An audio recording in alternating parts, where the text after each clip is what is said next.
Anak ini menemukan harimau kecil di jurang hutan hujan tropis. Kemudian anak itu membawa harimau ke rumah. Bersama dia bermain petak umpet di kamar. Pada malam, dia tidur bersama dengan harimau di tempat tidur. Secara alami, anak itu menganggap harimau sebagai hewan peliharaan di rumah. Tidak terduga, ayah harimau adalah raja dari semua binatang. Dan harimau ini sedang hidup bahagia bersama keluarga di dalam hutan hujan tropis yang terisolasi dari dunia luar. Yang ada peninggalan kuno yang misterius. Itu adalah rumah mereka. Ibu dan ayah harimau sedang santai dan berbaring di bawah sinar matahari. Sedangkan anak harimau dan saudara bermain bersama di dekat. Kadang-kadang menemukan ekor musang. Membuat dia takut dan bersembunyi di pohon yang tinggi. Kakak harimau akan bergegas di depan musang. Membuat dia takut dan masuk gua lagi. Kehidupan sangat sederhana dan bahagia. Karena penampilan tim ekspedisi, semua berubah. Ibu harimau menemukan sesuatu yang aneh.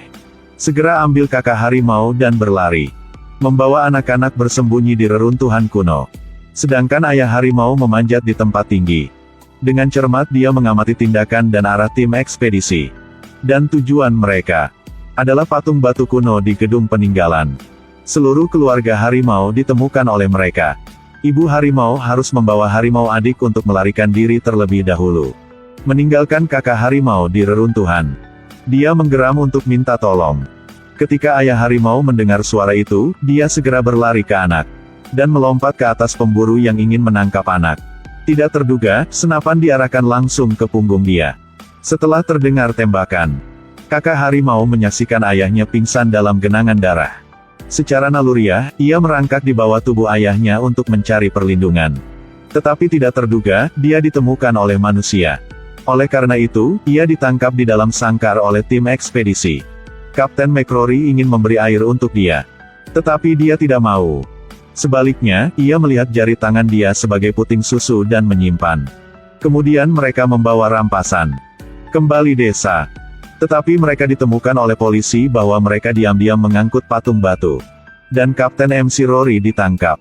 Sedangkan kakak harimau disimpan di desa ini. Di malam hari, ibu harimau bola-bali di sekitar desa. Dan menggeram terus-menerus memanggil anak. Kakak harimau mendengar geraman dari ibu. Dia ingin lari dari sini. Tetapi dia ditahan oleh rantai besi. Orang di desa menemukan ibu harimau dan membawa obor api. Lempar ke arah dia dan mengusir ke hutan. Pada hari berikutnya, kakak harimau itu dijual dengan harga murah. Untuk sirkus lokal. Pada saat dia dibawa pergi oleh sirkus. Ibu harimau mengejar mobil. Karena ini adalah kesempatan terakhir. Dia semangat melompat ke mobil. Terus-menerus menggigit peti kayu. Tetapi dia ditemukan oleh pengemudi. Pengemudi terus memutar setir. Ibu harimau tidak sempat berpegangan dan jatuh dari mobil. Mendengar geraman dari kakak harimau.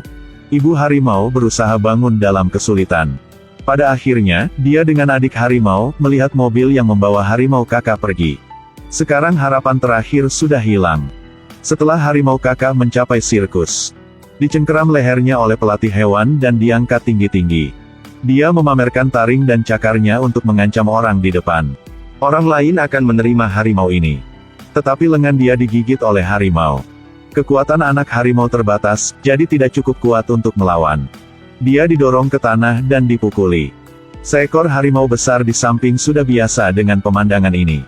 Setelah dia pergi, dia melempar anak harimau ke kandang besi. Kakak harimau mencari bantuan dari harimau besar di sebelah. Tetapi keliaran dia sudah hilang. Kakak harimau harus berbaring di kandang besi dan mengingat ibu. Dan sekarang kapten tim ekspedisi McCrory juga telah dibebaskan. Harimau adik juga siap bertemu dengan bahaya. Harimau kecil ini sedang bermain di hutan. Dia mengejar kupu-kupu dan berlari di depan jaring. Ia mulai bermain dengan bel aneh yang terpasang di jaring. Ibu harimau mengaum memperingatkan. Tetapi anak harimau itu sangat kecanduan bermain sehingga dia lupa jalan pulang. Tidak perhatian, dia memasuk kepala ke dalam jaring. Bel di jaring terus berdering. Anak harimau takut dan semangat berjuang. Akhirnya terlepas dari jaring. Dan buru-buru berlari ke arah ibu. Kemudian, tidak lama, manusia datang ke sini. Ibu harimau siap membawa anak keluar dari sini. Pada saat melewati hutan bambu. Tidak perhatian, jatuh ke dalam perangkap manusia. Harimau adik segera berlari ke arah ibu. dan melihat ibu ditahan di lubang yang dalam. Dia mendengar suara anak sedang memanggil dari atas. Ibu harimau semangat melompat ke atas. Tetapi lubang ini sangat dalam. Harimau adik tidak sabar untuk selamat ibu. Tidak perhatian, juga jatuh ke dalam lubang. Setelah itu, ada suara manusia yang jauh. Harimau adik buru-buru bersembunyi. Dan jaring ditempatkan di depan lubang. Ibu harimau sangat takut. Beberapa hari kemudian, jaring itu tiba-tiba jatuh ke dalam lubang. Ibu harimau dan adik harimau segera naik ke sana untuk keluar. Manusia angkat senjata mengejar ibu harimau dan anak. Mereka mengejar ibu harimau dan anak itu ke area yang luas. Pada saat ini beberapa orang yang duduk di gajah muncul. Ibu harimau mengerti sekarang sangat bahaya. Dia menggerogoti anak di mulut dan menyembunyikan dia di celah batu. Kemudian kembali ke tempat tadi. Untuk mendapat perhatian para pemburu. Harimau adik sangat khawatir, jadi dia keluar untuk melihat ibu. Ibu harimau ditemukan oleh para pemburu. Seorang pejabat berpakaian indah mengangkat senapan. Bertujuan langsung ke arah ibu harimau. Selanjutnya suara tembakan. Harimau adik sangat takut dan masuk dalam. Pejabat tinggi berjalan di depan ibu harimau. Menginjak di badan. Siap berfoto. Tapi mereka tidak memperhatikan luka di telinga harimau. Pada saat ini, tiba-tiba ibu harimau berdiri. Dan langsung berlari ke hutan. Harimau adik juga ditemukan dan dibawa pulang oleh anak laki-laki Raoul. Pada pagi, dia bermain bersama dia. Pada malam mereka tidur bersama. Anjing di rumah berpikir itu mudah untuk diganggu. Selalu mengejar dia sepanjang hari. Akhirnya dia digigit oleh harimau sampai mati. Ibu Raoul berpikir harimau ini sangat bahaya. Jadi dia tidak peduli dengan gangguan anak laki-laki Raoul. Dan membawa harimau di arena binatang yang kejam. Sedangkan, harimau kakak disimpan di kandang besi sepanjang hari. Walaupun daging sapi segar, ia tidak makan atau minum. Jika terus seperti ini, dia tidak bisa tahan. Harimau besar ada di sebelah karena ingin menyemangati dia. Kemudian dia menggunakan ekor untuk menyapu harimau kakak. Harimau kakak telah menemukan dukungan. Jadi dia mulai bermain dengan ekor harimau besar. Pada saat ini, Kapten Ekspedisi McCrory juga datang ke sirkus. Dia ingin membeli kulit harimau dari sirkus ini. Untuk memberi ke pejabat yang dulu siap bunuh harimau ibu. Tidak terduga, dia bertemu harimau kakak. Harimau kakak membuka mata lebar-lebar, sepertinya dia mengenali.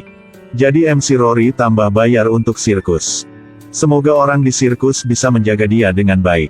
Kemudian mereka melihat harimau tua besar di kandang di sebelah. Oleh karena itu, dia dipindah kandang. Di kandang untuk harimau besar. Sekaligus harimau besar menjadi kulit harimau. Beberapa tahun kemudian, harimau kakak telah dewasa. Setiap hari dia dipaksa untuk menerima pelatihan dari sirkus.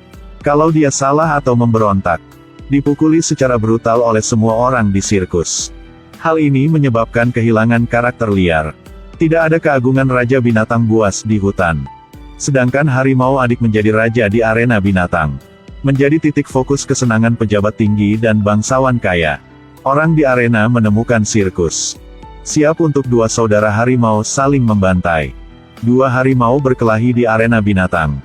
Sebenarnya mereka bersaudara. Harimau kakak terkunci di kandang sirkus selama bertahun-tahun. Dia hilang karakter liar sudah lama. Ketika dia melihat harimau sangat agresif di depan. Dia tidak mau bertarung. Oleh karena itu, cepat kalah. Pada saat ini, mereka menyadari. Sama seperti ketika mereka masih muda. Mulai bersama bermain di arena binatang. Penonton melihat kedua harimau menghentikan pertarungan. Kemudian mulai melempar batu ke harimau. Orang di sirkus mengusir harimau. Mau mereka marah. Harimau adik kejam ketika melihat harimau kakak diganggu.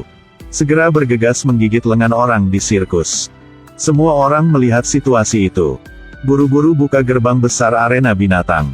Karena panik, mereka lupa mengunci pintu. Orang ini mengangkat pistol dan arah ke harimau adik. Harimau kakak langsung bergegas mendorong dia jatuh. Selanjutnya, dua saudara harimau melarikan diri dari arena binatang. Penonton panik dan lari. Tetapi dua harimau tidak mau menyerang manusia. Cepat berlari dari sini. Harimau kakak berlari kembali ke kandang besi. Harimau adik melihat itu, dia mengaum dan memanggil kakak. Ikut dia. Akhirnya, harimau kakak sudah berani mengambil langkah pertama keluar dari sangkar besi. Kemudian kedua saudara itu berubah menjadi bandit hutan. Sering mencuri makanan dari mobil yang lewat. Bahkan bergegas ke rumah penduduk untuk membongkar atap.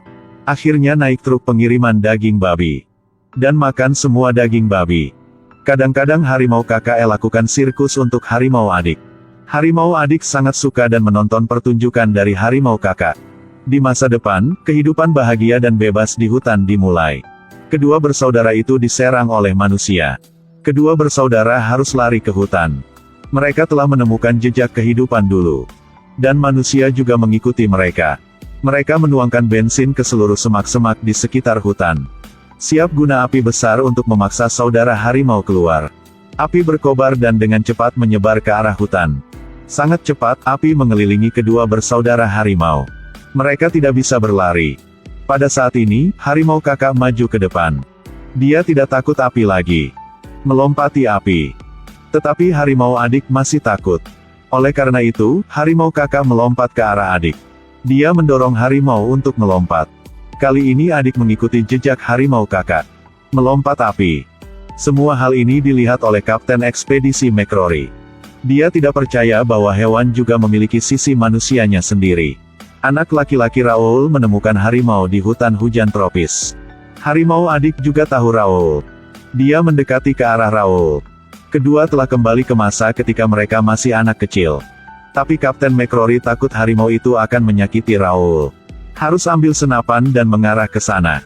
Pada saat ini, dia baru tahu. Harimau kakak di sebelah dan sedang melihat dia. Kapten McCrory harus buang senapan di tangan. Dan anak laki-laki Raoul juga melepas kalung di leher harimau adik. Resmi membebaskan. Harimau kakak mendekati McCrory. Sama waktu dia masih kecil. McCrory melihat harimau kakak. Dan minta maaf. Kemudian dia dan anak Raoul mengucapkan selamat tinggal pada dua saudara harimau. Mereka sudah kembali rumah. Akhirnya, mereka bisa bertemu dengan ibu. Dalam kehidupan ini, banyak orang ingin memuaskan keinginan. Karena memuaskan ketenaran. Ingin mendapatkan kekayaan secara ilegal. Sudah membunuh banyak binatang liar. Bahkan ada spesies yang berada di ambang kepunahan. Saya di sini untuk memanggil semua orang. Tolong lindungi satwa liar. Lindungi ekologis alami. Karena setiap kehidupan perlu dihormati.